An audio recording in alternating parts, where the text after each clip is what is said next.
सिद्धि की शादी के बाद वो ससुराल चली जाती है। पीछे रह जाती है भाभी रानी। सिद्धि के ससुराल जाते ही भाभी कहती है, अरे वाह जी वाह, सारे कपड़े मेरे। हाय रे पैंट, अरे वाह वाह, मजा आ जाएगा। अरे ये सिद्धि की अलमारी के सामने खड़े होकर क्या बड़बड़ा रही है? जाकर देख मेहमानों को विदाई की मिठाई मिली कि नहीं। अब हाँ माँ जी, क्यों नहीं, लेकिन पहले कपड़े तो बदल लूं। अब रानी आ जाती है सिद्धि के उन कपड़ों में जो वो ससुराल जाने से पहले घर छोड़ जाती है। अरे रानी, कुछ दिन रुक जाती। अरे ये तो सिद्धि बिटिया को मैंने ही दिया था, बड़ा ही फबता था उस पर, तुझ पर तो कुछ खास नहीं लग रहा। अब वो ना मेरे सारे कपड़े गीले थे तो सोचा पहन लूं। वैसे भी सिद्धि को कौन सा दिन पुराने आउटडेटेड कपड़ों को पहनना है। वैसे भी ये सूट तो मैंने तभी पहना था, वैसे खास है भी नहीं ये। हाँ ठीक है, लेकिन ना मेरी सिद्धि पर तो जमता था। सारे मेहमान चले जाते हैं और सिद्धि ससुराल से मायके पहली बार आती है।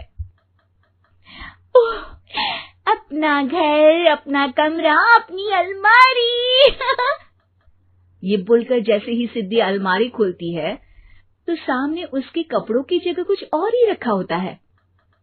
माँ, जरा कमरे में तो आना। सास और रानी वहां पहुंच जाते हैं। रानी ने पहनी होती है सिद्धि की जींस और टी शर्ट। अरे भाभी, ये क्या? ये तो मेरी बड़ी ही महंगी टी शर्ट है, इसे आपने घर में क्यों पहनी है?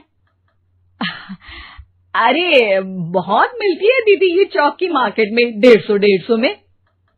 ओ भाभी प्लीज, ये एरोपोस्टल है, 2000 की एक टी शर्ट। ओहो, 2000 में तो दीदी 4 साड़ी आ जाए। अब क्या बोलूं? भाभी, ये मेरी अलमारी में छोटू के कपड़े, तो मेरे कपड़े कहाँ हैं? मेरी अलमारी में? अब दीदी आपको कौन से पुराने कपड़े पहनने थे? माना भाभी, लेकिन मैं जब घर आती तो यही सब पहनती ना। अरे तुम तो बड़ी कंजूस हो दीदी। खैर, वक्त आता है जब सिद्धि ससुराल के लिए रवाना हो रही होती है।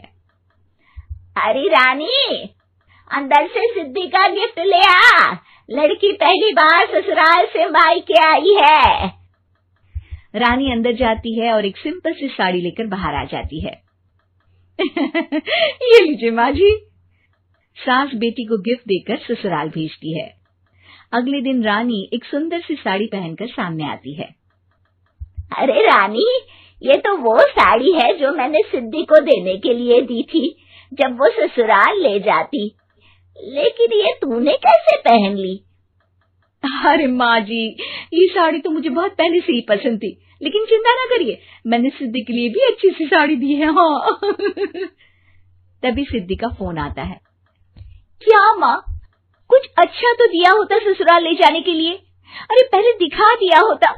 यूं चमकते हुए पैकेट में नौकरानी वाली साड़ी मत दिया करो माँ। अरे बेटे, वो तेरी भाभी ने ना गलती से उससे पैकेट बदल गया। हाँ, मैं कल ही तेरे भाई के हाथ से तेरा वाला पैकेट भेज दूंगी।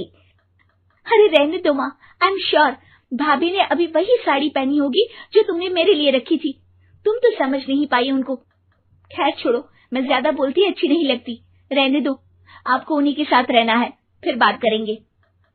सास को रानी पर गुस्सा आ जाता है। वो उसके कमरे में जाती है जहाँ वो शादी का एल्बम देख रही होती है। रानी, मार्केट जाकर एक ऐसी ही साड़ी लेकर आ, कल प्रतीक जाकर सिद्धि के घर दे आएगा। अरे क्यों माँ जी, कितनी साड़ी देनी है दीदी को? यहाँ कोई सेल लगी है क्या? अरे चुप कर, मेरे बेटी के हिस्से की साड़ी खुद पहन ली, अब ज्यादा ज्ञान बांट रही है। एक दिन सिद्धि का फोन आता है। माँ, मेरी सास ने आप सबको खाने पर बुलाया है। सारे लोग सिद्धि के ससुराल पहुँचते हैं। खाना खाकर वो लोग निकल रहे होते हैं कि सिद्धि की सास सभी को गिफ्ट देती है। अरे बहन जी, बेटी के घर का खाना खा लिया, यही बहुत है जो आप ऊपर से गिफ्ट भी दे रही है। अरे बहन जी, आप भी कहाँ इन बातों पर विश्वास कर रही हैं। सास सभी को गिफ्ट देती है, लेकिन रानी को जो साड़ी देती है वो अजीब सी हरे रंग की लाल रंग के बड़ी छाप वाली होती है। अरे छी, ये कौन पहनेगा? सासू माँ को तो जरी वाली इतनी सुंदर, और मेरे लिए ये नौकरानी वाली। अरे भाभी, दरअसल मैं जब भी घर आती थी आप वापसी में ऐसी ही साड़ी देती थी ना, तो माँ ने सोचा कि आपको आपकी पसंद की ही साड़ी क्यों ना दी जाए। बेचारी रानी, बोलती भी तो क्या। सिद्धि और सास रानी का चेहरा देखकर हंसने लगती है, तो रानी समझ जाती है कि अपने ही बिछाए जाल में वो फंस चुकी है।